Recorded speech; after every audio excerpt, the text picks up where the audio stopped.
A valorização do juiz de primeiro grau, as eleições diretas e as prerrogativas da magistratura são os principais destaques do Brasil Justiça desta semana. Para falar sobre esses assuntos, o nosso entrevistado é o juiz do Tribunal de Justiça do Ceará, Antônio Araújo, presidente da Associação Cearense de Magistrados. Ele está na carreira da magistratura há 21 anos. Doutor Antônio, muito obrigada pela sua presença aqui no programa da MB, o Brasil Justiça. Eu é que agradeço, Renata, estar aqui nesse programa, patrocinado pela MB, para tratar de assunto tão importante quanto o Poder Judiciário, mostrando para a sociedade de um modo geral como é o seu funcionamento e as suas características de um modo geral. Doutor Antônio, por que se busca a valorização do juiz de primeiro grau? Olha, a justiça ela é dividida em dois grupos, primeiro grau e segundo grau. O primeiro grau é aquele em que primeiro conhecem as causas da população. É o juiz de primeiro grau que verifica os fatos e transforma esses fatos em direito. É ocupada por juízes de primeira instância, também assim chamados, e que ocupa mais de 85% do total da magistratura. Enquanto que o segundo grau, que são desembargadores, juízes de segunda instância, que eles revêem, eles verificam as decisões do juiz de primeiro grau. Eles ocupam um efetivo de aproximadamente 15% do total da magistratura e nós buscamos a valorização da magistratura de primeiro grau para que ela tenha, proporcionalmente falando, as mesmas vantagens e garantias que tem o juiz de segundo grau. O que significa a valorização do juiz de primeiro grau? Olha, nós sabemos que a justiça, ela para se movimentar, ela tem recursos, ela precisa de meios, ela tem efetivo de pessoal e ela tem estrutura física. E hoje nós vemos que, enquanto que o segundo grau, que são os tribunais, são bem dotados de recursos, tanto de pessoal como sob aspecto físico, o primeiro grau ainda tem muito a desejar, enquanto que o volume de processos do primeiro grau chega a 90% do universo de processos em grau de revisão, em grau de reexame, a justiça de primeiro grau ela é dotada de uma quantidade bem inferior no que diz respeito ao orçamento, no que diz respeito a pessoal e no que diz respeito à estrutura física. E o que se busca é que haja uma reequiparação, uma reordenação do orçamento, reordenação dos recursos materiais, reordenação dos recursos de pessoal, para que a gente possa realmente trabalhar proporcionalmente falando com igualdade. Eu gostaria que o senhor falasse em que consiste essa valorização do juiz de primeiro grau. Pois bem, como já dito, a valorização do juiz de primeiro grau é dar ao juiz de primeiro grau condições de trabalho semelhante àquelas que são dadas aos juízes de segundo grau. Como os juízes de primeiro grau é um número muito maior, infinitamente maior, mais de 80% do total da magistratura, que o número de processos, o volume de trabalho é infinitamente maior do que o do segundo grau, a gente busca condições apropriadas para que o juiz de primeiro grau possa desenvolver esse seu trabalho, enquanto que a gente hoje vê nos tribunais realmente os processos bem trabalhados, que tem um desenvolvimento a contento. No primeiro grau eles estão abarrotados. Por quê? Porque o juiz de primeiro grau, sem estrutura, com pouca assessoria, com servidores, na maioria das vezes, não muito qualificados, tá certo? Ele não tem como desenvolver a contento esses processos que eles são levados a julgamento. Sem se falar que, como os processos chegam em primeiro grau pelas partes, as partes que eu digo são os contendores, uma mulher atrás de uma pensão alimentícia para o filho, uma mãe atrás de liberar um filho que foi preso por conta da prática de um crime, e a não solução imediata dessas questões traz uma angústia muito grande para a sociedade e um descrédito. Por quê? Porque é na ponta, é no primeiro grau, é no juiz que está ali em contato com a sociedade e que realmente os problemas acontecem. O segundo grau, que são os desembargadores, eles só trabalham com processo, eles não fazem audiências, eles não recebem as partes com frequência. Não é que não possam receber, mas é porque a necessidade do próprio serviço não lhe obriga a estar sempre recebendo as partes, enquanto que no primeiro grau, obrigatoriamente, o juiz ele recebe sistematicamente as partes, tá certo? Ele realiza a audiência com aquelas partes de modo a que ele tem que atender no sentido mais amplo da palavra, aqueles que o procuram, não só desenvolvendo o processo, não só resolvendo o litígio, mas também pacificando as partes. E por isso é que hoje é muito valorizado o sistema de conciliação. Por quê? Porque na conciliação o juiz pacifica os ânimos, não só resolve a demanda, não só decide quem é que tem direito ou quem não tem direito, mas ele decide de uma maneira amigavelmente em que as partes elas voltam para casa conformadas, satisfeitas por aquela solução que o juiz lhes deu. Quando é a nível de processo, no papel, no computador, a parte que ganha sai satisfeita, mas a parte que perde fica inconformada com aquela decisão. Muitas vezes nem compreende porque perdeu aquela demanda, achando ela que teria direito naquela causa. Já no sistema de conciliação, como ocorre nos juizados especiais, que é um sistema que veio para ficar, é um sistema que deve ser implementado, deve ser estimulado pela AMB, deve ser estimulado pelas associações estaduais, deve ser estimulado pelos tribunais de justiça, pelo Poder Judiciário e a estrutura como um todo. Por quê? Porque é através da conciliação que se resolve o conflito e se pacifica o litígio, de modo que o juiz de primeiro grau, para que ele possa, na verdade, ser bem acolhido pela sociedade, para que a sociedade veja nele alguém, ou o juiz homem, o juiz ou a juíza, a sociedade veja nele, naquele juiz, um pacificador, uma pessoa que não só decide o direito, mas que também pacificou o conflito social. Muito obrigada. No próximo bloco, o juiz do Tribunal de Justiça do Ceará, Antônio Araújo, vai falar sobre as eleições diretas. Fique com a gente, o intervalo é rapidinho. O terceiro curso de Ativismo Judicial, Limites e Possibilidades, promovido pela Escola Nacional da Magistratura em parceria com a AMB, está com as inscrições abertas. A capacitação será realizada nos dias 25 e 26 de setembro na sede da AMB em Brasília. A escola oferece 30 vagas para magistrados associados à AMB. Os interessados podem se inscrever até o dia 31 de agosto no site www.enm.org.br.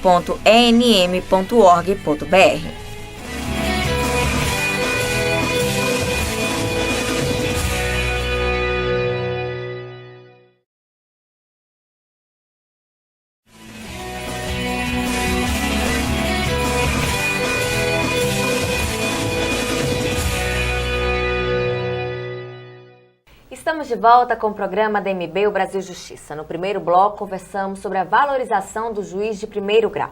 Agora, o juiz do Tribunal de Justiça do Ceará, Antônio Araújo, vai falar sobre as eleições diretas nos tribunais. Doutor Antônio, no primeiro bloco, nós falamos sobre a valorização do juiz do primeiro grau. As eleições diretas nos tribunais também estão incluídas nessa questão? Eu devo dizer que as eleições diretas para os órgãos diretivos dos tribunais é a questão mais importante que se nos apresenta. Eu tenho dito sempre que é com as eleições diretas que todas essas outras questões que hoje nós discutimos serão resolvidas.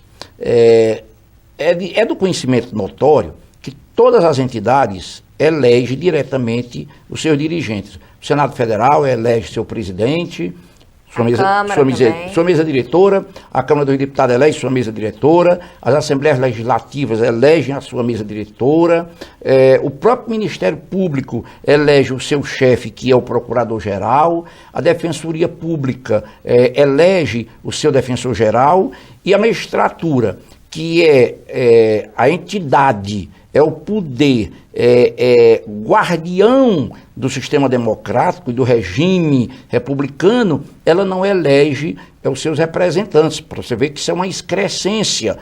O Poder Judiciário, hoje, os seus dirigentes são eleitos apenas pelos desembargadores, que é o segundo grau, forma o segundo grau, que é um número que não chega sequer a 20% do total da magistratura, enquanto que os 80% ou mais de 80% ficam à margem desse processo de escolha.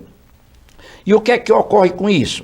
O que ocorre é que, sendo o presidente e o vice-presidente dos tribunais não eleito pelos juízes na sua totalidade, ele não assume perante essa classe compromissos. De modo que ele administra da maneira, naturalmente, usa a sua inteligência, da maneira que achar mais correto, porém, sem ouvir todo da categoria. Como os magistrados cearenses veem essa campanha da MB por eleições diretas nos tribunais? Olha, a magistratura cearense vê de forma espetacular essa campanha da MB pelas eleições diretas. Aliás, nós da ACM estamos irmanados com esse programa, com essa campanha da MB pelas eleições diretas. Nós temos acompanhado a tramitação das propostas de emenda constitucional que tramitam, ora na Câmara dos Deputados e ora no Senado Federal, porque a gente vê como a redenção da magistratura quando pudermos votar para eleger nossos dirigentes maiores do nosso poder. A magistratura, ela almeja muito que os seus representantes sejam escolhidos, assim como o senhor disse anteriormente que as outras categorias escolhem. Mas por que isso é tão importante?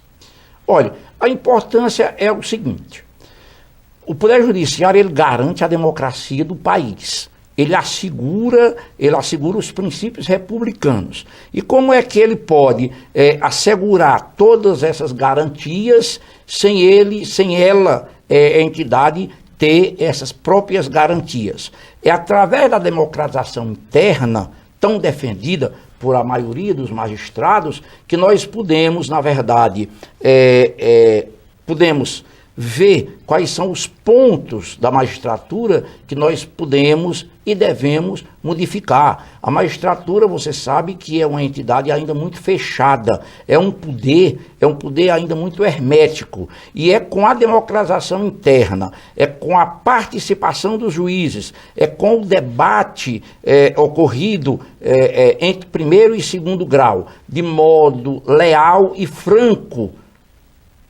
que, na verdade, nós vamos traçar diretrizes administrativas, é que nós vamos fazer uma melhor distribuição de recursos, é que nós vamos realmente ver o que é que precisa ser implementado em termos de tecnologia de informação, é o que nós vamos ver o que é que mais necessita em matéria de pessoal. Será que um membro do segundo grau, que tem 800 processos, pode ter 12 assessores, e um juiz de primeiro grau que trabalha com 4.000 processos não tem nenhum assessor? Isso está justo? Eu entendo que não. Isso precisa ser revisto. E como é que isso será revisto plenamente? Quando nós pudermos votar e ser votado, porque levamos para a mesa de negociação os candidatos ao nos procurarem para conquistar o nosso voto, eles vão assumir compromissos conosco, de modo a que, com a proposta de governo devidamente discutida e debatida democraticamente, nós teremos sim um poder judiciário moderno e com realmente, de modo que a sociedade venha cada vez mais ser beneficiada. Existe resistência de alguns magistrados no que se refere às eleições diretas nos tribunais? Muito boa pergunta essa. Aqueles que são contra as eleições diretas para os órgãos diretivos do tribunal, e que graças a Deus hoje é uma minoria, eles dizem que vai haver uma politização do Poder Judiciário. Isso é um ledo engano, até porque os tribunais já têm a sua politização sempre que o processo eleitoral se avizinha, não é?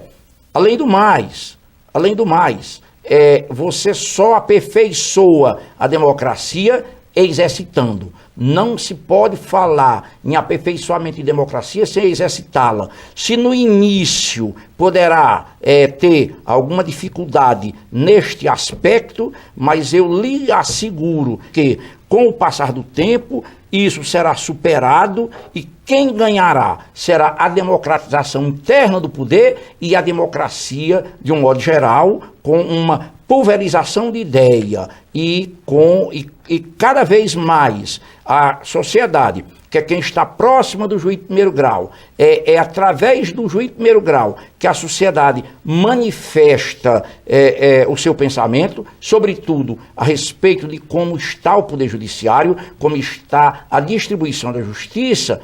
Aí sim, quando isso ocorrer, seguramente nós teremos um Poder Judiciário democrático, voltado para a sociedade e voltado, com certeza, para a República Brasileira. O senhor acha que essa vantagem das eleições diretas é só para a magistratura ou abrange outros segmentos da sociedade? Ora, na hora em que nós pegamos o Poder Judiciário, que é um dos poderes da República, e transformamos esse poder em algo mais democrático, logo a sociedade como um todo vai se beneficiar dessa democratização, porque a gente sabe que hoje qual é o poder mais aberto da República? É o legislativo. As casas legislativas, por quê? Porque existe uma maior participação da população. Em segundo lugar, fica o Poder Executivo. E em terceiro lugar, em matéria de democratização, é o Poder Judiciário. Na hora em que nós tivermos a oportunidade de votar nos nossos dirigentes, por óbvio, a sociedade vai ganhar. Até porque as nossas ações, depois que foi implantado o sistema de eleições para os dirigentes, essas ações serão mais voltadas para a sociedade. Serão ações mais transparentes, mais claras, de modo que a sociedade só tenha a ganhar. Muito obrigada. No próximo bloco, o juiz do Tribunal de Justiça do Ceará, Antônio Araújo, vai falar das prerrogativas da magistratura. Fique com a gente, o intervalo é rapidinho. Ser juiz de direito no meu estado, o Acre, exige muita criatividade, exige muita proximidade e sensibilidade com a carência da população. É gratificante, é difícil, nós temos isolamentos de cidades, temos alguns problemas para prestar a justiça, mas no final vale muito a pena e isso ajuda a engrandecer o nosso estado. O terceiro Encontro Nacional dos Juízes de Família Desafios da Jurisdição, promovido pela Escola Nacional da Magistratura em parceria com a AMB, será realizado de 17 a 19 de setembro em Florianópolis. Serão oferecidas 50 vagas aos interessados, que devem se inscrever até o dia 13 de agosto no site www.enm.org.br.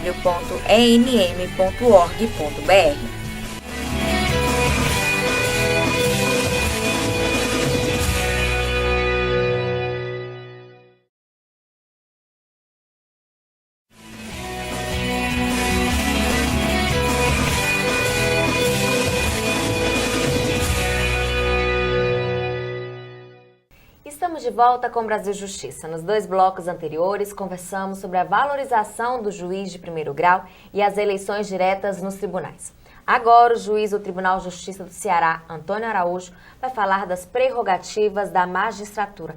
Doutor Antônio, é verdade que existe uma certa confusão entre prerrogativas e privilégios? É bom que se saiba de logo que privilégio é um benefício pessoal.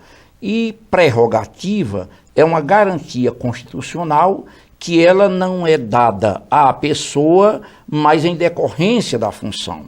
Quando a gente fala em prerrogativas da magistratura, aquilo não é um benefício para o juiz, não é um benefício para um desembargador, não. Aquilo ali é uma garantia que o Poder Judiciário, como ente estatal que o é, precisa ter. Para quê? Para que possa desenvolver o seu trabalho. O trabalho da magistratura é um trabalho que às vezes enfrenta algum obstáculo. E para que essa atividade ela se torne perene, ela não sofra solução de continuidade, para isso o legislador dotou a magistratura de prerrogativas, né? Prerrogativas dada ao cargo, dado à função estatal, e não à pessoa do juiz, e não à pessoa do magistrado, para que possa o magistrado que representa o Estado e que exerce essa função estatal,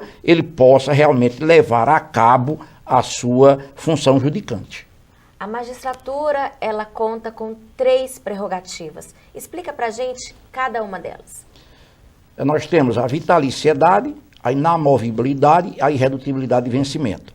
Se você verificar essas 3 prerrogativas, você verifica que elas se completam entre si, e esse arco, esse trio de prerrogativas, ele permite que o juiz, que o magistrado exerça na plenitude a sua atividade. A vitaliciedade. O magistrado ele não pode ser demitido através de processo administrativo. Ele só poderá ser demitido através de uma sentença criminal condenatória transitada em julgado. Para quê? Para que ele tenha a segurança dos seus julgados, né? Temos também a irredutibilidade de vencimentos. Para quê? Para que algum administrador de plantão, por conta de uma vindita qualquer em uma determinada ocasião, não possa reduzir o salário do magistrado por a metade ou por 1/3. Ficaria vulnerável, né? E a inamovibilidade, isso destina-se muito àqueles que iniciam na carreira da magistratura, nas comarcas do interior, nos rincões, não é? Antes de haver essa prerrogativa, qualquer ato que o juiz pudesse praticar e viesse a desagradar algum chefe político, por exemplo, ele poderia se valer do seu prestígio e tirar aquele magistrado daquela comarca para outra. Logo, a inamovibilidade lhe assegura o direito de permanecer onde ele está, para que ele possa, com tranquilidade, concluir o seu trabalho. São, portanto, essas 3 prerrogativas que dão à atividade do magistrado garantias suficientes para que ele possa exercer na sua plenitude e de forma perene a sua atividade judicante. Essas 3 prerrogativas da magistratura, elas costumam incomodar alguns grupos da sociedade?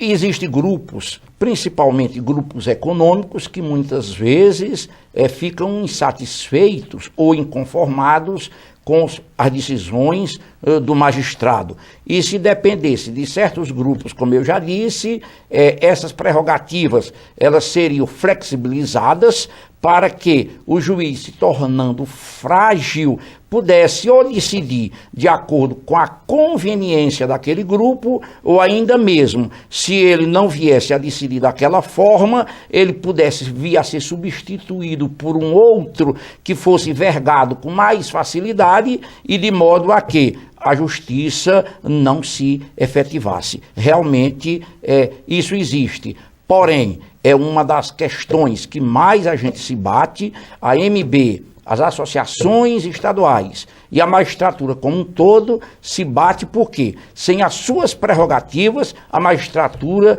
não é o que ela deva ser. Sem as suas prerrogativas, a magistratura não é poder de Estado, porque poder de Estado tem que ter prerrogativas para que possa exercer, como disse, com plenitude o seu mistério. Muito obrigada. Chegou a hora da gente conhecer, no quadro Vida de Juiz, um pouco da trajetória dos magistrados. Meu nome é Marco Aurélio Xavier. sou juiz de direito do Rio Grande do Sul há 17 anos. Hoje eu trabalho numa vara de família e sucessões e também tenho atuação no Juizado Especial Criminal dos Estádios de Futebol. Escolhi a magistratura por um amor que eu tenho pela justiça, um amor que eu acho que é genuíno da minha personalidade, e isso foi decisivo para a escolha dessa profissão, que me permite trabalhar com isso, lutar por isso. A minha dica para aqueles que eventualmente possam querer vir a seguir a carreira da magistratura, a primeira é que sigam, porque é uma profissão fascinante, que muito embora seja bastante exigente para o indivíduo, ela é muito gratificante. Para chegar lá, o que fazer? 3 passos fundamentais: disciplina, organização e estudo. E isso começa na universidade. Essa é a minha dica para quem quer ser juiz, e aqueles que querem seguirem, contem com a minha torcida.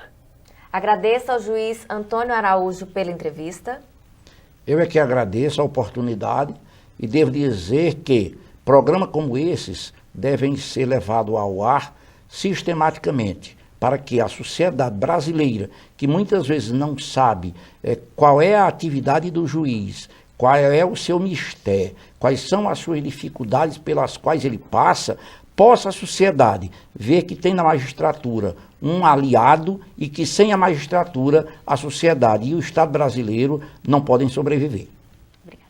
O nosso programa termina aqui. Se você quiser participar ou sugerir algum tema, escreva para o nosso e-mail brasiljustiça@amb.com.br.